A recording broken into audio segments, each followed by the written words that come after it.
देखो, संदेह करोगे तो तुम्हारा नुकसान हो जाएगा। संदेह और शंका से घर बर्बाद होता है, पूरा का पूरा समाज बर्बाद हो जाता है। शंका करोगे तो सारा राज बर्बाद होता है, और शंका करोगे तो धर्म बर्बाद हो जाता है। तुम जो सोच रहे होगे कि भाई जय गुरुदेव नाम बाबा जी का है, मेरा नहीं है और ना तुम्हारा है, तो शंका क्यों करते हो? ये नाम उसका है और तुमने अभी शास्त्रों को नहीं देखा। और जो कहते हो हमने शास्त्र देखे हैं, वो आंख बंद करके और बुद्धि को ताक में रखकर। कोई भी नाम हो, विष्णु भगवान के 1000 नाम और परमात्मा के अनेकों नाम, तो शंका क्यों करते? कोई भी नाम सतयुग का, त्रेता का, द्वापर का, कोई नाम हो जब तक सिद्ध नहीं होगा तब तक कोई नाम आत्म कल्याणकारी नहीं, आत्माओं को गति नहीं दे सकता। इसलिए नाम सिद्ध करना होगा तो जीवात्माओं के काम आएगा, नहीं कोई काम नहीं आ सकता। कोई नाम हो, उसके तो अनेक। तुम इतना नहीं समझ पाते हो कि सूरज निकलता है तो अलग अलग देशों में, अलग अलग मुल्कों में अलग अलग नाम। सूरज तो एक ही है लेकिन नाम अलग अलग। तो तुम ये नहीं जानते हो कि तुम्हारे यहाँ नाम अलग है, दूसरे मुल्क में जाओ अलग, तीसरे मुल्क में अलग। तो परमात्मा का क्यों नहीं समझते हो कि उसके अनेकों नाम हैं? इसलिए शंका मत करो। मेरा नाम नहीं है। आप सोचते होगे कि भाई बाबा जी आए तो इनका नाम, मेरा नाम तो तुलसीदास है और आपका भी नाम नहीं, तो जय गुरुदेव नाम उस प्रभु का है, फिर आपको किस बात की शंका? बोलो जय गुरुदेव। जय गुरुदेव नाम किसका? अब बड़े ध्यान से सुनो, खड़े खड़े। ये तुम जो यहाँ रह रहे हो इस मृत लोक में, तो ये तुम्हारा देश नहीं है। ना यहाँ तुम्हारा घर है, ना यहाँ कोई सामान तुम्हारा। यहाँ तुम सब लोग परदेसी हो। आपका देश, आपका घर नहीं है। यह है बच्चों मृतलोक। अच्छी तरह से थोड़ी सी बातों में मैं सब समझा दूंगा आपको। ये मृतलोक है, ये आपका घर नहीं है। मकान मालिक ने आपको ये जो मकान दिया है, अनमोल मनुष्य शरीर, ये आपको बार बार नहीं मिलेगा। उसने थोड़े दिन के लिए आपको दिया है और उसने ये कहा कि देखो भाई, मेरा ये मकान है, शुद्ध है, साफ है, पवित्र, मैं तुमको देता हूँ थोड़े दिन के लिए। और 2 अधिकार मैंने इस शरीर को दिए हैं कि एक अच्छा काम, एक बुरा काम। तो बुरा से बुरा काम करो, अच्छा से अच्छा करो। उसकी तरफ से कोई रोक टोक नहीं है।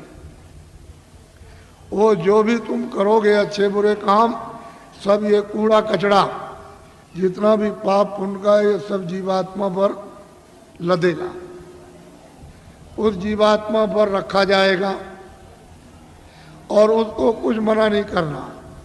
उसने तो ये कहा ये अमोलक मनुष्य शरीर है, ये मनुष्य मंदिर है, इसमें जीवात्मा को बैठा दिया।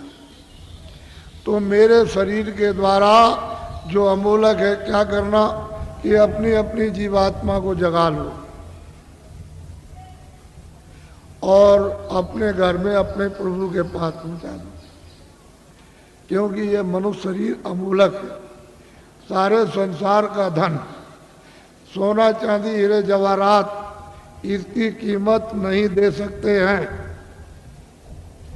ये ऐसा अनमोल मनुष्य शरीर थोड़े दिन के लिए आपको दिया गया, तो आप इसमें लग गए, ये मेरा मकान है, ये मेरी दुकान है, ये मेरा राज है, ये मेरी खेती है, ये मेरा सोना, ये मेरा चांदी, ये मेरे बच्चे, ये मेरी जात है, और ये मेरा ये और मेरा ये, इसमें लग गए तो क्या हो गया? काम है, क्रोध है, लोभ है, मोह है, आशा है, तृष्णा है, झूठ है, छल है, कपट है, फरेब है, धोखेबाजी, दगेबाजी और चोरी और डकैती और हिंसा, इसमें आप लग गए। तो महात्माओं ने क्या कहा था कि देखो ये बुरा काम है और ये अच्छा है। इस बुरे काम से तुमको सबको, स्त्री पुरुषों को, बच्चों को दुख मिलेगा, तकलीफ मिलेगी, रोग मिलेगा, कोढ़ मिलेगा, अंधे हो जाओगे, बहरे हो जाओगे, गरीब हो जाओगे, सताए जाओगे और मारे जाओगे। ये सब ये है अच्छा काम, इससे सुख मिलेगा। यही दो बातें महात्मा गांव-गांव में घूम करके आपको समझाते थे और आप लोग उस बात का ध्यान रखते थे कि भाई बुरे काम से तकलीफ होगी, अच्छा काम करेंगे तो सुख मिलेगा। तो महात्माओं के उपदेश को सब लोगों ने छोड़ दिया और सब के सब अच्छे काम को छोड़ चुके, बुरे काम में लग गए। जब बुरे काम में लग गए तो आपको तो मालूम नहीं है कि उसने ये अमोलक मनुष्य शरीर थोड़े दिन के लिए दिया है। तो आप जब नहीं मालूम है तो जीवात्मा पर आप कूड़ा कचरा लाद रहे हो। इस बार तो जब घड़ा भर जाएगा तो ये तो बाहर से बहेगा, फूटेगा और टूटेगा और आग निकलेगी, जहर निकलेगा, तो तुमको तो कुछ मालूम नहीं। जब उसका तुम तो समझते हो कि ये मेरा है, तब तक समय इसका पूरा हो गया। अनमोल मनुष्य मंदिर का इसका समय पूरा हो गया। उसने अपने सिपाही बुलाए, किसने? मकान मालिक। ये देखो ये है, ये लल्लू सिंह है, ये रामनाथ है, ये श्यामवती है और ये लीलावती, और ये मतलब जहांगीर है। इनका वक्त और समय हो गया, जाओ फौरन मकान खाली करा लो। तो कागज कहते हैं वारंट, वो फौरन लेकर के दौड़ पड़ेंगे और वहीं से आवाज देंगे। तुम इस वक्त में वहाँ हो अमेरिका में, तो जोर से यही से देंगे कि लल्लू सिंह तुम्हारा वक्त पूरा हो गया और आप तैयार हो जाओ मकान का। तो यहाँ से फौरन, यानी क्षण भी नहीं लगेंगे, वहाँ आवाज पहुंचेगी और जोर से धक्का मारेगी तो लल्लू सिंह उलट जाएंगे, वही गिर जाएंगे, आंखें अंधी हो जाएंगी, कान बहरे हो जाएंगे, बुद्धि पागल हो जाएगी, जबान बंद हो जाएगी, बस उसी जगह फौरन। और वो सिपाही यहाँ से एक क्षण भी नहीं लगेगा, अमेरिका पहुंच जाएंगे और कहेंगे देखो ये मालिक का हुक्म हो गया, मकान खाली। तो मन को, बुद्धि को, चित्त को, प्राणों को और जीवात्मा को, रूह को इस अमोलक मनुष्य मंदिर से, जिस्मानी मस्जिद से निकाल बाहर। अब ये आपका शरीर ये पड़ा, ये मिट्टी है, ये मकान और ये जमीन और ये राज, ये पाट, घर का सामान, दुकान का सामान, दफ्तर का सामान, ये हिंदी, ये अंग्रेजी, उर्दू, ये आपकी ये पड़ी, ये पड़ा, सब सामान ये पड़ा। अब ये बताओ, ये इनमें से कोई सामान तुम्हारे साथ जाएगा? बोलो जाएगा? तो तू कैसे कहता कि मेरा है? ये कैसे कहते हो कि मेरा है? ये राज मेरा है, ये दुकान मेरी है, दफ्तर मेरा है, ये खेती मेरी है, ये मेरा है, ये कैसे?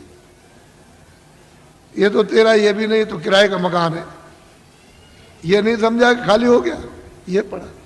अगर किराए पर न दिया होता तो वो चेतन जीवात्मा जो परमात्मा की अंश है, वो कैसे निकाल दी जाती? किराए पर तो मिला और उसका वक्त निर्धारित समय कि इतने समय के अंदर रहो और इसके बाद अपना काम करो, मत करो तो निकलो।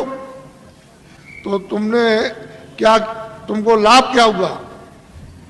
तुम अचानक में निकाल दिए गए अनमोल मनुष्य मंदिर, ये बार बार मिलेगा?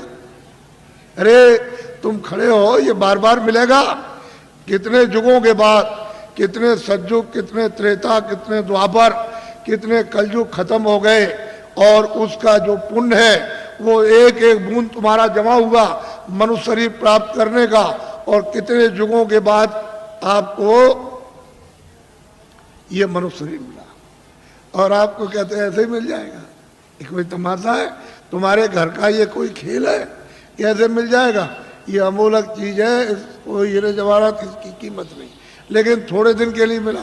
इसमें जीवात्मा को ये अवसर दिया कि देखो शुद्ध पवित्र मकान है, तुम इसमें अपनी जीवात्मा को जगा लेना और घर में अपने पहुंचा दो पिता के पास, प्रभु के पास, उस मालिक के पास, उस स्वामी के पास जो वो सर्वेश्वर है, इन जीवात्माओं का जो मालिक है, जो प्रभु है, उसके पास पहुंचा दो और मकान मेरा मुझे दे दो, शुद्ध है, स्वच्छ और साफ देना। तो आपने कुछ शुद्ध साफ रखा, आंख गंदी, कान गंदे, जबान गंदी, मन गंदा, बुद्धि गंदी, चित्त गंदा, जीवात्मा गंदी, हाथ गंदे, पैर गंदे, इतने तुमने कैसे कैसे कर्म किए तो गंदगी को तुमने लाद लिया। ये पहाड़ों की तरह से गंदगी जमा हो गई, तो बताओ इस जीवात्मा का उबार कौन करेगा? मैं वहां वो बात सुनाने नहीं आया जिसको तुम समझ रहे होगे। ये खेती करो, दुकान करो ठीक से, और दफ्तर का काम ठीक से करो। मैं कब मना करता हूं? आप जो भी सामान लेकर खेती से, दुकान से, दफ्तर से आओ, और जो पैसे लेकर आओ बाजार में खरीदो, अनाज खरीदो, सब्जी खरीदो, फल खरीदो, कपड़े खरीदो, और सामान और दवा खरीदो, और मकान अच्छा बनाओ और झोपड़ी अच्छी लेकिन ये तो समझो कि ये सब सामान किसके लिए? इस किराए के मकान के लिए। ये पंच भौतिक शरीर है, इसके लिए आपको दिया कि कपड़े दो, खाना दो, दवा दो, इसको निरोगी रखो, यानी रोग ना होने दो। ये आपको बताया, ये आपको बता रहा हूं कि ये सामान सब इसका है, तो आप लाख जोड़ो, करोड़ जोड़ो, अरब खरब रखो, लेकिन ये तो समझो कम से कम कि ये इसका है, इसमें जीवात्मा का रत्ती भर भी नहीं, ये सब इसका। तो जब ये खाली हो जाएगा तो ये पड़ा और ये पड़ा, न ये इसके काम और न ये इसके काम। और फैसला है, तुमको जो होना है वही तुमको बता देता हूं। तुमने घर में जरा भी ध्यान नहीं दिया। तुम हिंदू हो, मुसलमान हो, सिख, ईसाई हो, कि तुम्हारे घर में बच्चा बच्ची पैदा होता है मखमल पहन के आता, रेशम पहन के आता, क्या कोई सोना चांदी लेकर आता है, या जमीन और मकान नंगा आता रोता हुआ? तो तुमको सबको ये देखना चाहिए भाई कुछ लेकर नहीं आया, ये तो खा लिया। रो रहा है तो अपनी पीड़ा में, अपने दर्द में रो रहा, उसको दर्द और पीड़ा हो रही, सहन नहीं हो रही है, और माँ कहती है अरे बच्चा चुप हो जा, पुचकारती है, लेकिन उसको न देख सकता, न सुन सकता, न बोल सकता है, तो कुछ भी नहीं कर सकता, रोता ही रोता है खाली। तो दर्द में रोता है, पीड़ा में। तुम जब इधर आए, जरा बड़े हो गए, तो तुमको बताया ये सब कुछ। और तुम्हारे जाने का जब समय हो गया तो तुम्हारी बुद्धि यहाँ रखवा ली, और देखना यहाँ रखवाया, और सुनना यहाँ रखवाया, बोलना यहाँ रखवा लिया, सब रखवा लिया उसने जितना भी था। और तुमको मतलब यह है कि निकाल बाहर किया, फिर तुमने उस पर कपड़े डाल दिए। क्यों? कि भाई अब देखा नहीं जाता, अब देखा नहीं जाता, अब तो डर लगता, घृणा हो गई, तो कपड़ा डाल देते हो। तो इतना नहीं तुम देखते हो, जब ले जाते हो कपड़ा ढक करके, तो वहाँ गड्ढा खोद के गाड़ देते हो, लकड़ियों पर रख करके, और इसको रखते हो और जलाते हो। तो तुमने आग लगाते देखा नहीं कि फुक दे, यानी कपड़ा जल गया, नंगा हो गया। तो तुमको ये नहीं दिखाई दिया कि कोई कपड़ा लिए जा रहा है, कोई सोना, कोई चांदी, कोई मकान, कोई बाल, कोई बच्चे, कोई रिश्तेदार, या हिंदी, अंग्रेजी, उर्दू लिए जा रहा? ये जाते में सब रखवा लेगा, आते में कुछ ले आने नहीं दिया। तो ये आपको समझना चाहिए कि ये किराए का मकान आपको थोड़े दिन के लिए दिया है, तो आप कोई घर बार मत छोड़ो। मैं कोई घर बार छोड़ाने थोड़ी आया हूँ।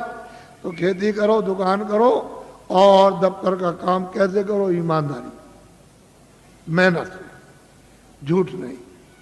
झूठ और धोखा और बेईमानी और चालाकी और मारपीट और हिंसा और दगेबाजी और सीनाजोरी और जबरदस्ती, बेईमानी, ये नहीं, ईमानदारी, मेहनत। घर में आओ, अपने बच्चों की सेवा करो, ये दो ही तो आपकी ड्यूटी है, और क्या भी। और जब आप जाओ सोने, कोई काम ना हो तो ये मनुष्य मंदिर है, इसमें जीवात्मा बैठी हुई है और ऊपर से परमात्मा 24 घंटे बोल रहा, एक क्षण भी बंद नहीं होता। 24 घंटे उसका कथा कीर्तन आरती 24 घंटे हो रही है और तुम्हारे कानों तक आवाज दे रहा कि तू मेरी आवाज को सुन ले, और मेरी आवाज को सुनकर पकड़ के मेरे पास चला। तो तुम कभी सुना? कूड़ा कचरा लाद लिया इस पर। तो मैं तुमको जरा बताता हूं, ये तो बहुत से डॉक्टर हैं यहाँ और आप पढ़े लिखे हो, विद्वान हो, आप जानते हो कि जीवात्मा कहाँ है इस शरीर में? तुमको मालूम? ये जो मिट्टी पड़ी है उसका एक बालू का कण, एक जर्रा उसके लाख टुकड़े कर दिए जाए, उससे भी वो छोटी है और इस शरीर में बंद है। तो किसी ने एक्सरे में, किसी ने आले में बताया? कहीं नहीं पता चलता। सब लोग आला खेलते हैं कि इसमें कौन है, कौन निकल गया और कौन डाला गया, लेकिन कहीं कुछ नहीं। तो मैं तुमको बताता हूँ, तुम तो मतलब ये है कि मेरी बात पढ़े लिखे अनपढ़ सब सुनो। देखो ये मनुष्य शरीर, बच्चा पीछे हो जाओ, इधर पीछे मत खींचना नहीं फोटो को, ये सत्संग हो रहा है नहीं, आप कुछ मत करो। ये फोटो किस लिए खींच रहे हो? अभी मत खींचो। देखो मेरी तरफ, ये अनमोल मनुष्य शरीर है, ये मनुष्य मंदिर है, इसमें 24 घंटे देववाणी, आकाशवाणी, आसमानी आवाज, कलमा और आयतें हो रही हैं। मैं तुमको इधर बताता हूं, देखो इधर ये जीवात्मा न इधर है न इस तरफ है, न ये इधर बैठी हुई न इधर, और न इस तरफ है, यानी इधर नीचे कहीं नहीं। अब मेरी तरफ देखो, ये दोनों आंखें बीचों बीच में, ये जीवात्मा दोनों आंखों के मध्य में, दरमियान में ये बैठी हुई। यहां उस जीवात्मा में एक आंख है, वो तीसरी आंख, तीसरा नेत्र, और शरीर में 2 आंखें। कितनी आंख हुई? बोलो, जोर से बोला करो ताकि समझ में आ जाए। 3 आंखें हो गई। देखो इधर, ये जीवात्मा दोनों आंखों के बीचों बीच बैठी हुई है। उस जीवात्मा में एक कान है और शरीर में 2 कान। कितने कान में? 3 कान पे। अब तुम समझ लोगे तो जल्दी आ जाएगा। ये जीवात्मा बैठी हुई है दोनों आंखों के बीचों बीच। उस जीवात्मा में एक नाक है और शरीर में 2 नाक। कितनी नाक हुई? 3 हो गई। तुमको कभी किसी ने बताया कि 3 आंख है, 3 कान है, 3 नाक है? कोई बताने वाला तुमको मिला? पहले सोचो इस बात के लिए। तो इधर देखो, ये 2 आंख, 2 कान, 2 नाक, ये तो शरीर में। ये बाहर का काम करते हैं, सुनने का और देखने का और सूंघने का। अब जो अंदर में जीवात्मा जो बैठी है, उसमें एक कान है, एक आंख है और एक नाक है। तो इस आकाश के ऊपर सुनने का काम करेगी, देखने का और सूंघने का। तो तुमने कभी शास्त्रों में कि स्वर्ग की और बैकुंठ की बहिष्ठी कितनी सुगंधी है, तुमने कभी सुना? तो ये नाक सूंघेगी, वहां कितनी सुंदरता है, यानी कितनी वहां खूबसूरती है, तो ये आंख देखेगी ये बाहर की। तुमने कभी किसी से पूछा, और तुमने कभी रामायण है, गीता है, कभी शास्त्रों को तुमने ध्यान से पढ़ा? उन महात्माओं ने तो देखा था, उन्होंने तो तीसरी आंख, तीसरा कान उन्होंने खोला था। इन आत्माओं की जमीन जो ये दोनों आंखों के बीचों बीच बैठी हुई है, तो इधर देखो ये डंडा है, ये पूरा डंडा, पूरा का पूरा। इधर देखो, जब 2 आंखें ये खुलती हैं तो आप देखते हो कि आसमान ऊपर है, जमीन नीचे। तो शरीर की जमीन तो ये नीचे है और शरीर का आसमान ऊपर। लेकिन ये जो तीसरी ये आंख है जो जीवात्मा बैठी, वो यहाँ, वो तीसरी आंख, तीसरा कान, तीसरा नाक इस आकाश के ऊपर है। तो आत्माओं की जमीन ऊपर है, जीव आत्माओं की जमीन ऊपर है। वो चेतन है, वो जड़ नहीं है। ये खेती नहीं है, दुकान नहीं है, दफ्तर नहीं है, ये कपड़े नहीं है, कोई सामान नहीं, कोई टट्टी नहीं, कोई पेशाब नहीं, कोई लड़ता नहीं, कोई गाली नहीं, कोई गलोज नहीं, कोई धोखा नहीं, कोई बेईमानी नहीं, कोई मस्जिद नहीं, कोई मंदिर नहीं। ये जीवात्माओं की चेतन जमीन ऊपर। तो तुमने कभी किसी से पूछा कि महात्मा नाम किसका है, योगी किसको कहते हैं, क्यों योगी कहा जाता, क्यों महात्मा कहा जाता, क्यों महापुरुष कहा? ये तो आपने कभी पूछा नहीं। भाई इसमें लगे हुए झूठ, चल कपट फरे धोखे बेईमानी में। तो इसमें आपको क्या मिला, क्या मिल गया? ये यहाँ क्या मिला? वो तो जो यहाँ कुछ है वो तो क्षणिक। ये तुम्हारे कानों तक ऊपर से आवाज आ रही है, उधर से प्रकाश आ रहा, तो उस प्रकाश का आनंद और उसका देववाणी का वो ठंडक तुमको मालूम होती है इंद्रियों के द्वारा, तो तुम कहते हो जरा सा आनंद मिल गया, फिर और जगह मिलेगा, और जगह मिलेगा, और मिलेगा। वो देखने में मिल जाएगा, सुनने में मिलेगा, कपड़े में मिलेगा, मकान में मिल जाएगा, खाने में मिल जाएगा, स्त्री में मिलेगा, बच्चे में मिलेगा, चलो राजपाट में मिल जाएगा, सारी दुनिया पर राज करना। लेकिन वहां गए कुछ नहीं है ही नहीं। अरे ये मृत लोग हैं, ये भूल भुलैया है। रास्ते से आए थे, रास्ता छोड़ दिया, आंखें बंद हो गई, कान बंद हो गए, सब बंद हो गया, रास्ता भूल गए। अब वापस जाने का कोई रास्ता नहीं। तुमको तो मालूम नहीं कि एक ही रास्ता जीवात्माओं के आने का शरीर में और वापस अपने घर में जाने का एक ही रास्ता, दूसरा कोई रास्ता ही नहीं।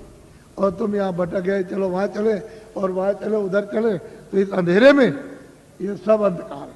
उधर तो सूरज निकलता नहीं, उधर सूरज डूबता नहीं, उधर तारे नहीं है इस तरह के, उधर चांद नहीं है। तो तुमने कभी पूछा किसी से कि रामायण में क्या लिखा?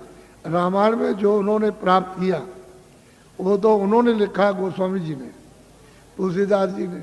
और आप रामायण पढ़ते हो तो आपने क्या देखा? आपकी समझ में क्या आएगा, क्या लिखा? इसलिए महात्माओं की बारी आपकी समझ में नहीं आ सकती। तभी तो अर्थ का अनर्थ हो गया, और धर्म का अधर्म हो गया, और कर्म का अकर्म हो गया, और सत्य का असत्य हो गया, और न्याय का अन्याय हो गया, और प्रेम का दुश्मनी हो गई घर घर में। तो बताओ, मैं तो तुमको अमूलक चीज देने आया था, लेकिन अब यह है कि थोड़ी बारिश हो गई तो ये जमीन अमीन भीग गई, तो आप समझते हो हमारे कपड़े गंदे हो जा रहे। कपड़े तो बच्चा गंदे होते ही हैं और होंगे ही, लेकिन जो जीवात्मा जो कितने जन्मों से गंदी हो गई, कभी तुम इसकी सफाई करके इसको आजाद स्वतंत्र कभी करोगे? कभी तुमको ये मौका मिलेगा? ये तो समय निकला जा रहा, अभी बस समय खत्म हो रहा। बहुत तो समय चला गया आपका, बहुत बरस आपके निकल गए, अब ये थोड़े से रह गए, वो भी निकलने वाला। बस फौरन वारंट अभी कटता है और तुमको निकाल देगा। बस साल सुई की नोक और बालू का एक कण एक जर्रा जाने वाला है, एक किराए का मकान है। तो अमोलक चीज, ये अनमोल मनुष्य मंदिर में ये जीवात्माओं का अमोलक धन। तो तुमने ये तो कभी सोचा नहीं कि भाई हमने जीवात्मा के लिए अभी तक क्या इकट्ठा किया, उसके लिए कौन सा धन कमा के रखा कि जब तुम यहाँ से जाने लगोगे तो जीवात्मा की रक्षा हिफाजत होगी। उधर तो कोई मदद करेगा नहीं, उधर तो इधर से निकालेगा, और उधर उसने हिसाब कर दिया कि इनको ले जाओ, इन्होंने बड़े मृत लोक में जाकर बड़े दुष्कर्म और बड़े मतलब बुरे काम और पाप कर्म किए, तो इनको ले जाओ, कुत्ते में बंद करो जाकर के। तो कुत्ते में बंद, कुत्ते से निकाला बिल्ली में बंद, बीच से मिला तो गधे में बंद, गधे से निकाला ऊँट में बंद, तो ऊँट से निकाला किसी पंछी में बंद, तो 4 खाने 84 लक्षोनिया। फिर तुमको ये मनुष्य शरीर किधर मिलेगा? तुम तो ये सब जानते नहीं, तुमको तो ये सब मालूम नहीं, तुमने तो देखा नहीं। इसलिए मैं तुमको अमूलक चीज देने के आया हूं। कुछ आत्म धन चलते चलाते, जीवात्मा के लिए कुछ आत्म धन, यानी ईश्वरीय खुदाई रूहों को खजाना, उनको कुछ दे दो इस जिस्म में, शरीर में, तो इसका भला हो जाए। नहीं तो ये जा रही है तो दब गई, ये इसको कौन छुड़ाएगा? बिना महापुरुष, बिना जानकार के इसका रास्ता कौन जानता है? कोई नहीं जानता, सब भटके हुए भूले हुए। तो अमोलक चीज लो, उसको देना चाहता हूँ। इसलिए तुम ऐसा मत समझो कि कोई बाबा जी जय गुरुदेव है या बाबा जी भगवान है। हम तो पक्के आपके सेवक हैं, सेवक। कोई भगवान नहीं है, कोई जय गुरुदेव नहीं है। जय गुरुदेव तो हुआ है, हम तो आपके सेवक हैं। सेवा करने का मतलब यही होता है कि तुम्हारी गंदगी को साफ, जो तुम्हारी गंदगी धोता है, साफ करता है, उसका नाम सेवक ही है। जितने भी भारत में महापुरुष आए इस प्रभु को प्राप्त करने के लिए इस कलयुग में, वो सब के सब सेवक हैं। वो कभी महात्मा नहीं बने, न कभी महात्मा बनेंगे, न बने, न उन्होंने कभी इच्छा और ना उन्होंने कभी स्वप्ने मतलब ये कभी सोचा। वो तो सेवा, तो तुम लोग उनको पहचान भी नहीं पाते। और उनके पास में अमोलक धन होता, अमोलक खजाना, और तुम ले नहीं पाते। इसी जमीन में वो भी आते हैं, इसी जमीन में तुम हो, तुम इसमें लगे पड़े हुए हो, और वो यहाँ से निकल के चले गए और तुमको कहते हैं भाई जल्दी कुछ अपना काम करो, नहीं तो ये पराया काम, ये बोझा ढोते हो, ये तो छूटने वाला है, तो ये शरीर चला जाएगा, ये तो मकान तुम्हारा नहीं है, ये सामान पड़ा रह जाएगा। तो अमोलक चीज है, अमोलक धन है, तुम्हारे पास खजाना रखा हो अथा। लेकिन अब क्या करे बेचारी जीवात्मा, ये इसमें बंद है, इस कोठरी में बंद हो गई, इसका फंस गई। अब इसको कुछ नहीं सुनाई दिखाई कुछ नहीं देता। तो कोई महात्मा मिले तभी तो उनकी कृपा दया दृष्टि हो, और वो कुछ मतलब ये शुद्धि सफाई करें तो कुछ रास्ता दे दें तो अच्छा रहेगा, नहीं कहा मिलता। तो अमोलक चीज लिए जल्दी में अच्छा रहेगा। हम ज़्यादा और कुछ नहीं बोलेंगे, लेकिन इतना जरूर कहेंगे ये बड़ा भारी परिवर्तन होगा तुम्हारे घर में, तुम्हारे व्यापार में, तुम्हारे धर्म में, तुम्हारी जाति में, तुम्हारे मतलब खेती में, तुम्हारे मतलब दफ्तर दुकान में, और तुम्हारे राज में।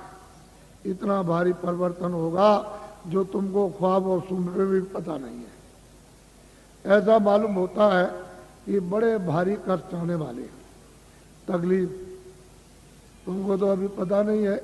अभी तक इतनी तकलीफ 47 सालों में नहीं आई, इतना दुख नहीं आया, इतनी परेशानी नहीं आई, इतना कोलाहल नहीं हुआ, इतना त्रायमाम नहीं मचा वो आगे आने वाला। तो तुमने कोई बचाव के लिए सोचा, कोई बचाव की कोई औषधि, कोई चीज आपने ली है कि जिससे कि तकलीफों से बचाओ? तो उसके लिए तो कुछ नहीं। लेकिन मैं तुमको इशारा किए देता हूँ ताकि तुम दुकानदार हो, पढ़े लिखे हो, ताकि तुम भी ये समझ जाओ। देखो मेरी विनती प्रार्थना है कि आप कोई भी आंदोलन हड़ताल तोड़ दो। दुकान को बंद करना, दुकान को जलाना, कारखाने को बंद करना, कारखाने को जलाना, दफ्तर को बंद करना, दफ्तर को जलाना, फिर बस को तोड़ना, रेल को तोड़ना, सड़क तोड़ना, ये सब अमानवीय काम आप लोग अपने अपने सब लोग बंद कर दो। ये तुम्हारा काम नहीं है। सही सच्ची बात तो ये है, ये बुद्धि का पागलपन है। इसको तो आप बंद कर दीजिए। क्यों बंद कर दीजिए? यही जब तुमको राज मिला था और खजाना तुमको मिल गया, फौज फाटा, कागज पत्थर और दफ्तर मिल गए, प्रजा मिल गई, तो इसको सबको उपदेश करना चाहिए था कि ये सब सामान तुम्हारा है। दफ्तर तुम्हारा, खेती तुम्हारी, दुकान तुम्हारी, कारखाना तुम्हारा, बस तुम्हारी, और तुम्हारा मतलब ये रेल तुम्हारी, सड़कें तुम्हारी, और तुम्हारे काम आएंगे, सब तुम्हारा है। और ठीक भी बात है।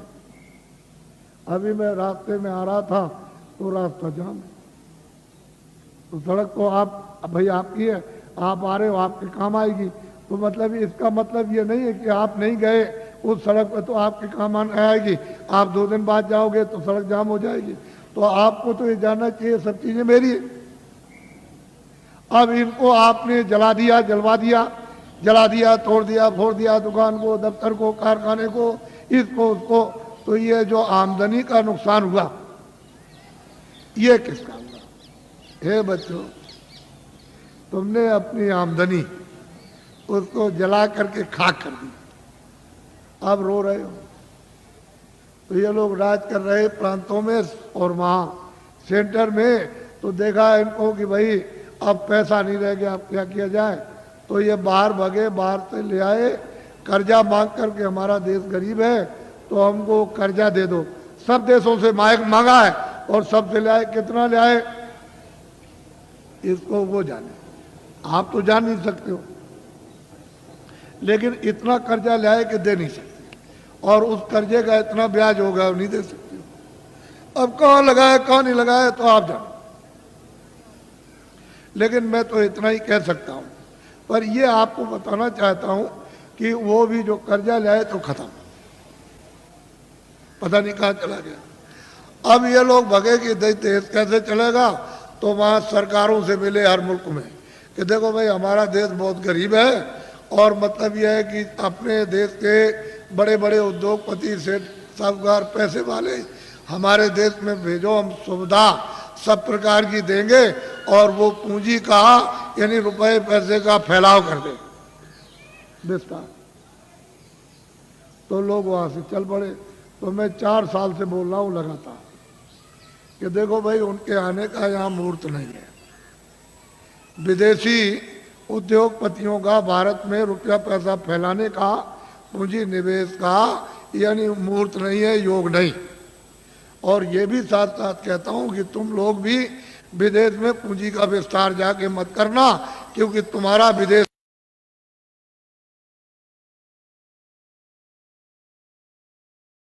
बाहर हो जाएगा, तुम हाथ मलते रह जाओगे। ये हमारी बात को आप लोग नोट कर लो, ये खास बात आपको सुनाता हूँ। अब आप क्या करो कि रुपया पैसा नहीं तो हम भी जानते हैं, हम भी देखते हैं। ऐसा थोड़ी है कि हम पागल हो गए या पागल होके आपको चिल्ला रहे बता रहे। मैं भी जानता हूँ ये बात नहीं है, लेकिन ये कहना चाहता हूँ कि जितने भी आपके यहाँ सेठ साहूकार छोटे बड़े, उनको इकट्ठा करो और उनसे ये कहो कि हम तुमको सब सुविधा देंगे, तुम कहीं से भी रुपया पैसा ले आओ, तुमसे पूछा नहीं जाएगा तुम कहाँ से ले आए। और इनकम टैक्स सेल टैक्स इस पर नहीं लगेगा। ये कारखाना लगाओ छोटा बड़ा, 1 साल में या 1.5 साल में 2 साल के अंदर छोटा बड़ा कारखाना लगा दो।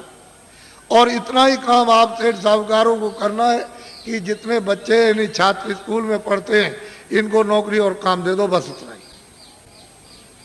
हम आपको पूरी सुविधा देंगे। तो आप ये क्यों नहीं सोचते हो जो आपको दिशा बताई जा रही? आप लोग क्यों नहीं सोचते? जब आपको एक दिशा बताई जा रही सही सच्ची, तो आप क्यों नहीं इसको सोचते हो इनको सुविधा दे दो, इनकम टैक्स सेल टैक्स थोड़े दिन के लिए तो खत्म करो। जब आमदनी बहुत होने लगे तो नॉमिनल यानी मतलब यह है कि मामूली तो ठीक है, लेकिन ये क्या, और पीछे वाले का आप अपना जो लेते हो लेते रहो तो आप जानो।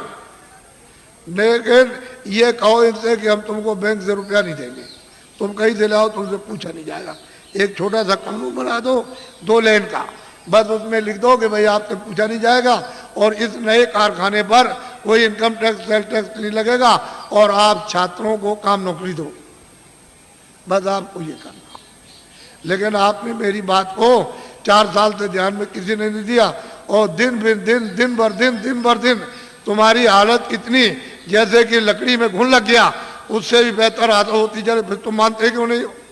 इसके माने है कि तुम्हारे कर्म इतने खराब सबके, यानी इतना दुष्कर्म है कि वो कुछ लगने ही नहीं देता।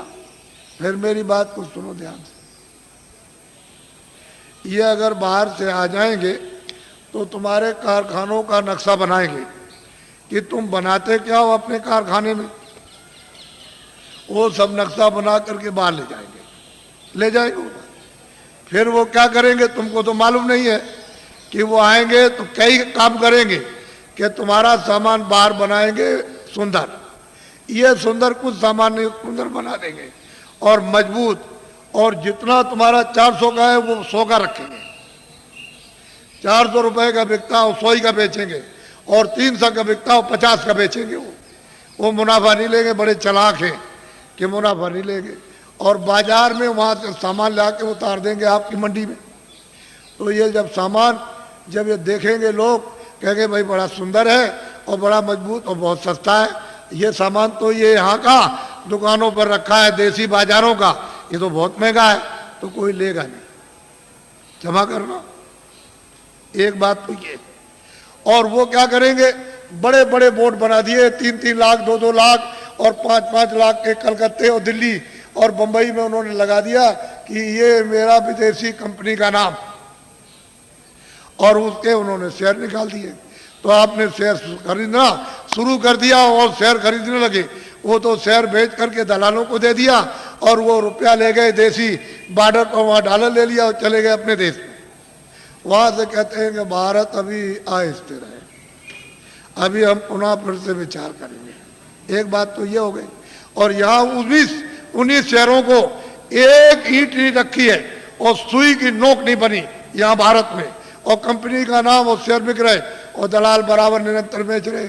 अरे बच्चा, ये सामान जो ले आकर दुकानों पर जब नहीं बिकेगा तो उससे भी कम बेचोगे आप।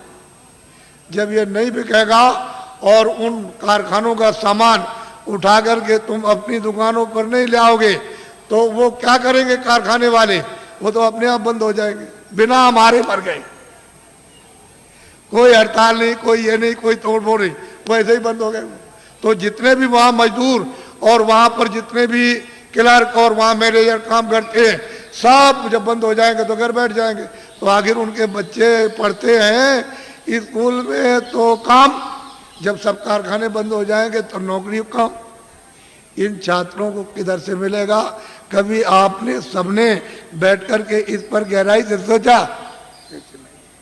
ऐसे हवाबाजी करते रहे। फिर वो आएंगे यहाँ सब जगह अड्डा जमा लेंगे, सब जगह। और तुम जितने भी की पोस्ट के, बड़ी पोस्ट के बड़े जिम्मेदार, उनको सबको अपने पैसे, क्यों कि भारत का आदमी बहुत लालची, बहुत लालची, उनको खरीद लेंगे तो ये भारत भर फिर गुलाम हो जाएगा और तुम ऐसे हाथ मलते रह जाओगे, सट से चला जाएगा, सट से। इसलिए सोचो, बाबा जी का अगर इसमें कोई मतलब हो तब तो एक बात कह भी सकते हो। तो मैं तुम्हारी परेशानी जो तुम चिल्लाते हो आकर के और कहते हो बड़ी तकलीफ है और बड़ी है, तो भाई डॉक्टर हैं और बड़ी बड़ी फैक्ट्रियां और बड़े बड़े अस्पताल है, वहाँ जाओ दवा करो। जा कह लगे हमने तो बहुत दवा कर ली और हमारी घर घर बीमारी, ये जितने बैठे सब बीमार, बच्चे बीमार, बच्ची बीमार, बुढ़ा बीमार, अड़ोस में पड़ोस में बीमार, बीमारी बीमारी बीमारी, और दवा खाते खाते परेशान। और अब मतलब ये बीमारी नहीं जाती है तो इधर गिरते हो आकर के इधर कि भाई कुछ बता दीजिए, कुछ दया कर दीजिए, कुछ भाई यहाँ कहाँ से अस्पताल, यहाँ जाओ अस्पताल में जा करके। कह लगे वो तो हम सब कर आए और सब दवा खा ली, कोई दवा हमने छोड़ी नहीं, तो इधर कैसे आए? कह लगे तो दुआ दे दीजिए आसन। अब क्या करें? अब इनकी तकलीफ देख करके कुछ खा भी नहीं जाता, क्या करें? तकलीफ है। अब इनसे कहते हैं कि भाई तुम, अरे भाई तुम ये क्या कर रहे हो? ये जो बुरे काम करते हैं इसी से तकलीफ आई, तो बुरा काम तो कम से कम छोड़ दो। तो बात तुमसे समझ में नहीं आता उनकी कि भाई कैसे छोड़ेंगे वो। अब इतनी कमजोरी दिल दिमाग में आ गई कि आपकी समझ में नहीं आता। तो बच्चों, बचाव का रास्ता लो, तकलीफ तो आगे वाली सब चिल्लाएंगे, बचने वाला कोई भी नहीं है, सब चिल्ला। अब देखिए आप सब चिल्लाओगे अभी देखो, और बाहर के तो चंडी है, चंडी एक देवता, मेरी तरफ सुनो, चंडी एक देवी है। तो तुमको तो मालूम नहीं कि देवता है कि देवी है, ये तो आप कुछ जानते नहीं हो, कुछ नहीं मालूम। तो चंडी 4 सालों से निकली है, एक हाथ में तो मसाल है और दूसरे हाथ में उसके एक तलवार है, और निकली हुई है सब सारे देशों का दौरा कर रही है, मुल्कों का। तो जिस देश में जाती है वहाँ धन गायब कर देती है, ये जो भी उस देश के धन का नाम होगा वो गायब। तो वहाँ की जनता कहती है कि भाई धन किधर गया? तो जो सेठ साहूकार वो भी कहने लगते हैं कि भाई ये धन किधर चला गया। फिर वहाँ का जो शासन करते हैं, राज करते हैं, वो भी कहने लगते हैं कि भाई ये धन किधर चला गया, अब क्या किया जाए, कुछ ऐसा करना चाहिए, कुछ ऐसा। दूसरे मुल्क में जाएगी वहाँ का, तीसरे मुल्क में, सब मुल्कों में जाएगी और भारत में भी आएगी। वो छोड़ नहीं सकती भारत को भी, यहाँ भी आएगी तो यहाँ के धन को गायब कर देगी। तो यहाँ जनता कहेगी कि अरे भाई मतलब धन किधर चला गया, ये सेठ साहूकार सब लोग कहेंगे भाई धन किधर गया। वो शासन करते हैं दिल्ली में, प्रांतों में, ये भी कहेंगे भाई धन किधर चला गया, समझ में नहीं आता। ये सब मुल्कों के जब सब के सब चिल्लाने लगे और रेडियो और अखबारों पर आने लगे, अरे बच्चा तब मेरी बात को मान लेना, अभी तो सुन तो ले, तब तो तुम मानना बात को, लेकिन लिख के तो रखो कि बाबा जी आज मतलब ये 26 तारीख को आपके धार में आए और वो उन्होंने ये बात कही सबके लिए, किसी मुल्क को छोड़ा नहीं, कोई आपके जात पात, इसमें कोई हिंदू मुसलमान की बात या कोई आलोचना की बात हो तब तो एक बात कहो, यहाँ तो सब मनुष्य इंसानों की बात हो रही। तो आप लोग अगर सुनोगे नहीं और बचाओ नहीं तो फिर समझ लो आप कि क्या मुसीबत आ रही है आगे। देखना जब एकदम घटना हो जाती है तो मतलब ये है कि पानी आ जाए और लोग कोई कह कर के जाए कि भाई घर का सामान छत पर रख देना ऊपर और बाल बच्चों से और जानवरों से होशियार रहना, तो तुम सोचे रहे अच्छा देखा जाएगा, तब तक उधर से पानी आया, घर में घुस गया। और जब तक तुम जगे तब तक इतना हो गया, वो बच्चा सो रहा था, तुम अपनी जान लेके वो भगोगे कि बच्चे को बचाओगे? बच्चा छूट गया, सामान तो सब गए और जानवर बंधे थे मर गए। तो जो कह करके गया था तुमने उसकी बात क्यों नहीं सुनी? वो तो तुम्हारे हित की बात कर रहा था, उसका क्या हित था? अरे जो कह के गया उसका लाभ मुझे बताओ क्या था? वो तो ये देख रहा था आपको दुख होगा तो जब मैं रोएंगे चिल्लाएंगे तो मुझे भी दुख होगा, तो वो कह के गया था आपको, वो सुनना चाहिए था। सीधी सादी बात, समय बड़ा खराब आ। अच्छा अब मैं आपको अमूलक चीज दे दूं, ये तो बाहर की बातें समझा दी, आपको थोड़ी सी इशारा कर दिया, लेकिन ये बात जरूर है कि घर बार तुम कभी मत छोड़ना, खेती मत छोड़ना, दुकान मत छोड़ना, दफ्तर का काम है। जो भी आदमी घर बार छोड़ के बच्चों को छोड़ के चला जाएगा काम काज और साधु हो जाएगा, उसको कभी भगवान नहीं मिलेगा, कभी भी नहीं मिल सकता। ये पहले मेरी बात को ध्यान से सुनो, अपने घर में रहो, बच्चों के बीच में रहो, इसी जगह, और 23 घंटे तुम मेहनत करो इस शरीर से, शरीर के लिए दुकान करो, दफ्तर का काम, खेती करो, इस शरीर के लिए, भोजन कपड़ों के लिए, इसके लिए, दवा के लिए, सब, और बच्चों के लिए, इसके लिए, और 1 घंटा उसमें से बचाओ अपनी जीवात्मा के धन के लिए, ताकि इसको कल्याण हो जाए, इसकी मुक्ति हो जाए, ये आवागमन से छुटकारा पा जाए, न जल में न मरे। 1 घंटा तुम नहीं बचा सकते हो, और 23 घंटे इसमें तुमको लगाने को कह रहे, तुमको ये तो नहीं कह रहे कि तुम छोड़ देना को, ये तो सोचो तुम। और मैं तुमको इसी मनुष्य रूप मंदिर में, इसी में जो अनमोल मनुष्य मंदिर जो दिया है, जिसमें जीवात्मा बंद है, उसी में मैं अभी रास्ता आपको बताता हूँ। अभी इसको कहते हैं नामदान। इसके पहले 2 चीजों का ध्यान रखो हमेशा कि शाकाहारी हो जाओ। जितने भी अनाज है, सब्जी है, फल है, दूध है, घी है, 100 बार खाओ। कितने बार? 100 बार। तुमको भूख लगे उससे भी ज्यादा खाना, तुमको कोई मना करने आए तब कहना। अच्छे मकान में रहो, अच्छी झोपड़ी में रहो, मना कौन करता आप? लेकिन शाकाहारी, अशुद्ध आहार मत करना। बस इतना ही बचत करनी है कि आपको अशुद्ध आहार नहीं करना। किसी आदमी का, किसी बच्चे का, किसी पशु का, किसी पंछी का अशुद्ध आहार नहीं करना। शुद्ध आहार करो आप, जिससे शुद्ध बुद्धि रहे। भाई इतना ही तो आपको बताना, क्योंकि अशुद्ध आहार से तो तरह तरह घर में झगड़ा, बाहर झगड़ा, ये झगड़ा, वो झगड़ा, ये बीमारी, वो बीमारी, वो बीमारी, वो बीमारी, वो बीमारी, वो तो फैलने वाली है। अभी बीमारी जो फैलेगी उसको तो अभी आपने देखा ही नहीं। तो असल में शाकाहारी, शुद्ध आहार। दूसरा है बीड़ी पियो, तंबाकू पियो, हुक्का। मैंने तो कभी पिया नहीं, मुझे तो मालूम है नहीं कि हुक्का, बीड़ी, तंबाकू कैसा होता। लेकिन ये बच्चे जो 18 साल 20 साल के खड़े हैं, वो बीड़ी तंबाकू हुक्का नहीं पीते, कभी मत पीना। जो बच्चे नहीं पीते कभी मत पीना, ये खराब आदत न डालना। जो पीते हैं वो पी लो, आपके लिए मत। लेकिन बच्चों बच्चियों, ऐसा कोई नशा मत करो जो तुम्हारी बुद्धि पागल हो जाए। तुमने इसको नहीं सोचा? कोई नशा मत करो किसी तरह का हो जो बुद्धि पागल हो जाए और तुम अपने घर में बच्चे बच्ची को और अड़ोस पड़ोस में बहू बेटी को पहचान न सको। ऐसा कोई नशा मत करो। और चले जा रहे हो तुम, तो सामने तुमने समझा कि जमीन बराबर, और वहाँ गड्ढा मिला, उसमें पैर चला गया तो पैर टूट गया और सिर लड़ गया गड्ढे में तो सिर फट गया, मर गए। ऐसा कोई न रामायण कहती है, न महात्मा कहते हैं, न कुरान कहती है, न फकीर, न मस्जिद कहती है, न मंदिर कहते हैं, न शिवजी कहते हैं, न आपको कोई और। ये कोई ओ जो कहते हो शिवजी भांग पीते थे, भांग पीते थे, भांग पीते, तुमने भांग पीते हुए देखा? वो भांग नहीं थी, वो कोई और नशा था। ये झूठी बात है। जो लोग उनके नाम से भांग पीते और कहते वो भांग पीते थे, भांग नहीं पीते थे। ये ऐसा देवता कभी भांग नहीं पीता, वो भांग नहीं पीते। लेकिन तुमने ये 2 चीजों से बचो, बाकी तो कोई मैंने मना किया नहीं। मैं तो एक सीधा साधा आपका सेवक हूँ, एक आदमी हूँ, और सही सच्ची बात तुम्हारे सामने तुमको बताने आए हो। तुम नहीं जगोगे, नहीं समझोगे तो मैं इसके लिए क्या करूँगा? मैं तो अपनी बात कह के चला जाऊँगा। जब तुम उधर जाओगे और उधर जब हिसाब होगा तुम्हारा, क्योंकि वो तो सब लिखा जा रहा, आज दिन में तुमने कितना बुरा काम किया, कितना अच्छा किया, कितनों को धोखा दिया, कितनों को मारा, कितनों के साथ बेईमानी की, कितनों को पानी पिलाया, कितने बार मंदिर में पूजा की, कितनी रामायण, कितनी कुरान पढ़ी, ये उधर में और कैसे कुरान पढ़ी, ये वो सब वहाँ सब लिखा हुआ। वो आदमी भी मिलेगा जिसको तुम काट रहे हो और जिसको मतलब है कि तुम उसको चीर रहे हो, वो सब मिलेंगे वहाँ। तो पूछेगा भाई तुम्हारे सामने कोई रामायण गीता, कोई भागवत, कोई कुरान पुराण कोई तुम्हारे सामने नहीं थे जिन्होंने महात्मा फकीरों ने नहीं बताया कि भाई अच्छा ये बुरा?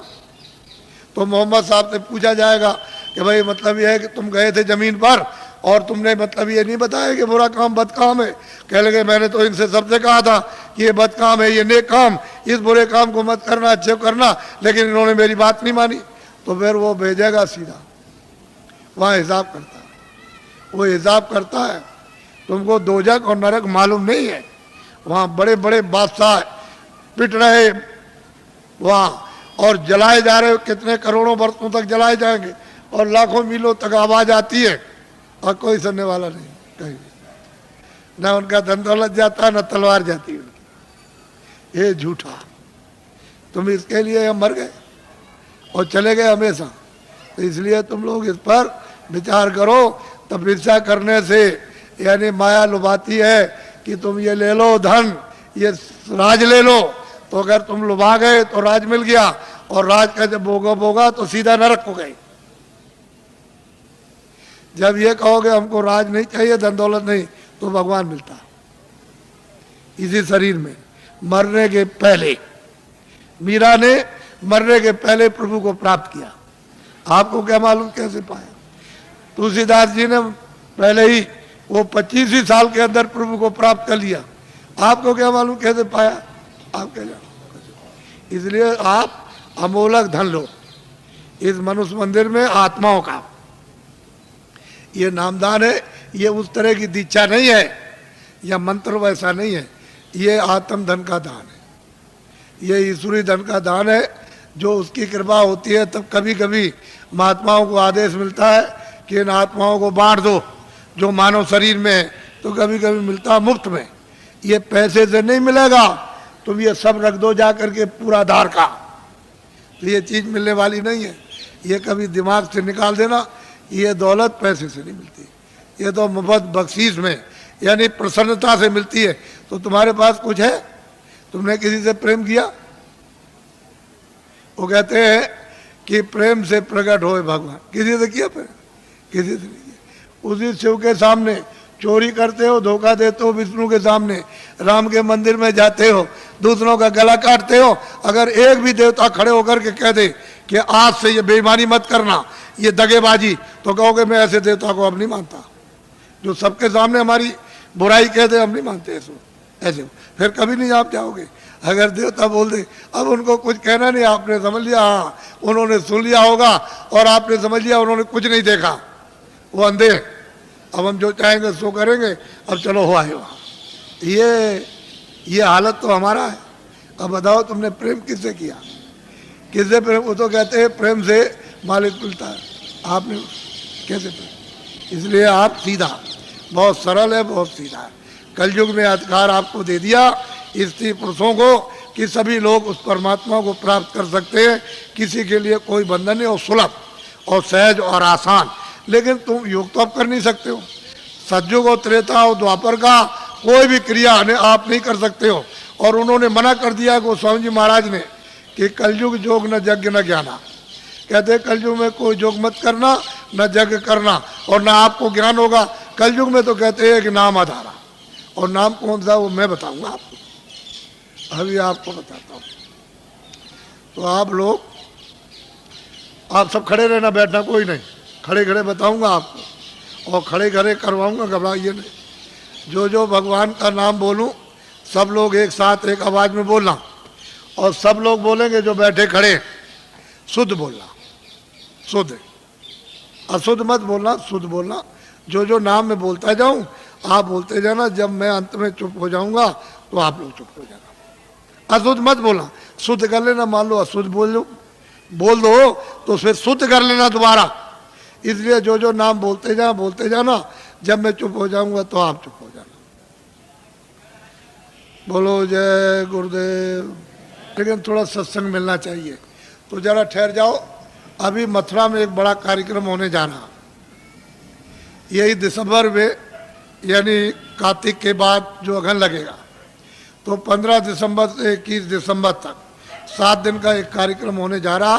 और उसमें यही साधना और यही मतलब ये अनुभव होता है। वहाँ सत्संग भी मिलेगा और साधन भी और ध्यान भी, सब करोगे आप, और उस समय पर आप अच्छी तरह से कर सकते हो, क्योंकि वो वातावरण ऐसा होगा। फिर एक दूसरा कार्यक्रम इधर पूरब में रखा, यानी हिंदुस्तान के तीर्थों के राजा प्रयागराज इलाहाबाद में त्रिवेणी संगम। तो त्रिवेणी संगम पर 25 फरवरी से, ये तो 96 में मथुरा का, और वो इलाहाबाद का 97 में, 25 फरवरी से 6 मार्च तक 97 में 10 दिन का होने जा रहा बड़ा कार्यक्रम। और वो महामानव कुंभ, यानी माघ मेले के बाद महामानव कुंभ आपको दिखाई देगा। और वो 10 दिन, यानी 7 मार्च को शिवरात्रि है, वो एक दिन पहले ही समापन हो जाएगा। 10 दिन का होगा। आप जरा इसको लिख लेना। और ये जो आपने 5 नाम, 5 रूप, 5 स्थान हर एक के बाजे, ये जो आप लिखाओगे, लिखा हुआ ले लोगे, ये तो यहाँ के लोग आपको दे देंगे। अगर कम पड़े तो आप जल्दी लिख लेना। फिर दूसरी बात यह है कि थोड़ा सा पता भी दे दिया करो, कि कभी कोई पूछा जाती हो कि साधन भजन करते हो कि नहीं करते हो, कि ऐसे गए लेकर के ताक में रख दिया। किसी ने आकर के कभी मिले, पूछा तो कहा कि भाई भजन तुमने ध्यान किया था? कह लगे हमने नहीं किया हो, तो मैं भूल गया था। तो तुम्हारा समय सब बेकार चला गया। तुमको तो दिया था काम के लिए कि भाई तुम जल्दी से अपना काम करो, अपनी जीवात्मा को जगाओ, तो तुमने ताक में रख दिया, वो सोती रह गई। तो बताओ इससे, इस काम में तुम्हें मिलेगा क्या? इससे ना कुछ मिला ना कुछ मिलेगा, और इस काम से खाली जाओगे। अगर तुमको कुछ करना है तो इसी समय के अंदर थोड़ा 1 घंटा समय निकाल कर अपना आत्म धन जमा कर लो। यही तुम्हारे काम आएगा। जब कोई रक्षा नहीं करेगा उस पीड़ा में, उस दर्द में, और 84 नरकों से अगर बचना चाहते हो, धन जमा करो जल्दी से। ये बहुत सुलभ है, इसमें शरीर पर कोई कष्ट नहीं। बस मन की घेराघारी थोड़ी करनी है कि कहीं उतने समय के लिए न जाए, ये थोड़ा सा रुक जाए, कानों के साथ आंखें, बस इतना ही काम करना। इसमें शरीर का कोई कष्ट नहीं। और करो कैसे भी, लेट के बैठ के, जंगल में करो, घर में करो, कुर्सी में करो, लेकिन उसका तरीका तो सीख लो। थोड़ा सत्संग मिलेगा तो जल्दी सीख जाओगे। और नहीं मिलेगा, अभी तक तो आपको ये बातें मालूम नहीं थी, ये तो आपको नई बातें आज मालूम हुई। आपके लिए तो नई है, लेकिन ये सनातन है। जब से तुम आए एक रास्ते से, और उसी रास्ते से वापस हो गए अपने घर के लिए, अपने देश के लिए। दूसरा कोई रास्ता नहीं है। यहाँ भटकते फिरो चारों तरफ तो जन्म मरण होता रहेगा। 84 जाओ, नरकों में जाओ, जल वो मरो, और जो किया उसका भोग भोगो। और कभी मनुष्य शरीर मिलेगा तो फिर तुमने वही काम किया, और फिर चले गए आप फिर 84 नरकों में। तो ये ऐसे ही चलते रहोगे, ऐसे जन्मो मरो, जन्म मरो। तुमको कहीं स्थिरता नहीं मिलेगी। स्थिरता वापस जाने पर, जब ये भजन करोगे, नाम डोरी को पकड़ लोगे, चढ़ चलोगे ऊपर। वो तो ऊपर खुले हुए मैदान है, और वहाँ तो अंधेरा कभी है नहीं, न कभी अंधेरा होता हो तो प्रकाश ही प्रकाश, रोशनी रोशनी। जरा सा आँख के ऊपर उठे कि बस प्रकाश ही प्रकाश है, अंधेरे का नाम नहीं। वहाँ कभी अंधेरा होता ही नहीं। तो तुम उधर चलो, जब उजाले में खड़े हो जाओ तो ये सब देखना सुनना, तब तुम्हारी समझ में आएगा कि बाबा जी ने क्या दिया। कुछ तुम मेहनत करो, कुछ हम करें। बोलो जय गुरुदेव। कुछ तुम मेहनत करो, कुछ हम करें, और ऊपर बैठे उनकी कृपा जल्दी हो जाए। और तुम मेहनत हम नहीं करेंगे, कुछ होगा नहीं। जल्दी करो, देर मत करो, और जल्दी से कृपा और दया ले लो, ताकि वो ऊपर बुला ले, और जल्दी से आप निकल चलो इस कूड़े कचड़े से। यहाँ कुछ मिलने वाला नहीं है, ये सब शकलें। अब देखो, बीमार, परेशान, तकलीफ में, हमारे पास जो भी आता कोई हो, हमको उससे मतलब नहीं, आदमी होना चाहिए। हमारे यहाँ कोई झगड़ा झंझट ये नहीं है। आदमी हो, उसमें जीवात्मा होनी चाहिए। तुम्हारे शास्त्रों में लिखा है हिंसा परमो धर्म, तो आपने इसका पालन किया? अब ये बताओ, आपने इसका पालन किया? आप बकरा मार दो, मुर्गी मार दो, आदमी मार दो, लड़की मार दो, लड़का मार दो, घर में देवी को मार डालो आप कि कोई दुश्मन बन जाए उसको मार दो, गोली मार दो, छुरा मार दो, लाठी मार दो, तुम अहिंसा धर्म? तुम किसी देवता को, किसी धर्म को मानते हो? कुछ नहीं, वैसे ही कहते हो, हम जानते कुछ नहीं, वैसे ही कह दिया बस, और कुछ नहीं, ऐसे ही। तो इसको समझ लो अच्छी तरह से समझ लीजिए आप मोटी बात को। बोलो जय गुरुदेव, जोर से बोलो जय गुरुदेव। जय गुरुदेव नाम किसका? अब ये इनको दे देना बच्चा, इनको नोट करा दो, और कुछ लोग जल्दी मिल जाए तो इनका पता भी नोट कर लेना, और कभी कभी इनसे पूछते रहना, यहाँ जो रहते हो उनको, कि भाई भजन करते होगे नहीं? तुमसे जब पूछेंगे भजन के लिए कि बोलो भजन किया कि नहीं किया, तुमने ध्यान किया, सिमरन किया कि नहीं किया, और तुमको मिला तब तो तुम करोगे ही। तुम जरा सा जितने दिन बताया उतने दिन कर लो पहले, बात की बात बाद में सोचना। हर रोज तुम महीने 2 महीने समय दो, नागा मत करना, तब तुम देखोगे तुमको क्या मिलता। तुम एक दिन भी नहीं बैठो तो मैं क्या करूँगा? मैं तो दरवाजे पर आकर काम करूँगा। तो अंदर तुम्हारा घाट है, तो जीवात्माओं का घाट अंदर, वहाँ बैठोगे तब तो काम करूँगा, और तुम बाहर फैले रहोगे तो कैसे काम होगा? तो बाहर से मोड़ूंगा कि भाई बस इधर से लगो, अंदर चलो। अंदर तो खुला हुआ है, खुले हुए लोग, उधर स्वर्ग भी है, बैकुंठ भी, बड़े बड़े लोग हैं, उधर ब्रह्मांड भी है, उधर ब्रह्मा भी मिलेंगे, विष्णु भी मिलेंगे, शिव भी मिलेंगे, देवी देवता भी मिलेगी, ईश्वर, उधर बड़े बड़े अनेकों लोग, अनेकों ब्रह्मांड अनगिनती। लेकिन रास्ते से चलो तब मिलेगा कि ऐसे ही मिल जाएगा? बोलो जय गुरुदेव। अब देखो, जितनी तकलीफ आपको हमको सब मालूम है। हम किसी के सिर पर हाथ रख देते हैं तो अपने को फौरन पता चलता है, ऐसे ही रख कर बस इतना ही रख दिया, मालूम हो गया कि तुमको कितने प्रकार की तकलीफें हैं, और यह भी पता चल जाता है कि तुमने क्या अपराध किए। हमने तो आपसे कुछ कहा नहीं, हमने कोई घृणा तो की नहीं, या कोई नफरत की हो आपसे, तो आपको तो ये सोचना चाहिए था। हम तो आपकी भलाई के लिए सोचते हैं, कुछ तकलीफ चली जाए, 1 पैसे 2 पैसे, कुछ बीमारी चली जाए, कुछ परेशानी चली जाए, कुछ ये झगड़ा झंझट चला जाए, 1 पैसे 2 पैसे, 1 आने 2 आने, तो तुम कुछ वो भी नहीं लेना चाहते हो? तो फिर आत्म कल्याण क्या करोगे? कुछ नहीं कर पाओगे। तो अब महात्माओं के पास तो बहुत कुछ होता, तुम्हें लेने नहीं आता, और दे दे तो तुम रख नहीं सकते, फेंक दोगे। तुमको अभी क्या मालूम? कुछ नहीं। लो भाई जल्दी से, अब बता दिया, अब कुछ नहीं बताना। लो उनको कागज बांटो, और जल्दी से उनको बांट के समाप्त करो। अच्छा लाइन में बैठ जाओ, लाइन में बैठो, अब लाइन में कागज बढ़ जाएगा, कागज ले लेना, कतार लगा लो लाइन में, अभी मैं सबसे मिलूंगा, आपको घबराने की जरूरत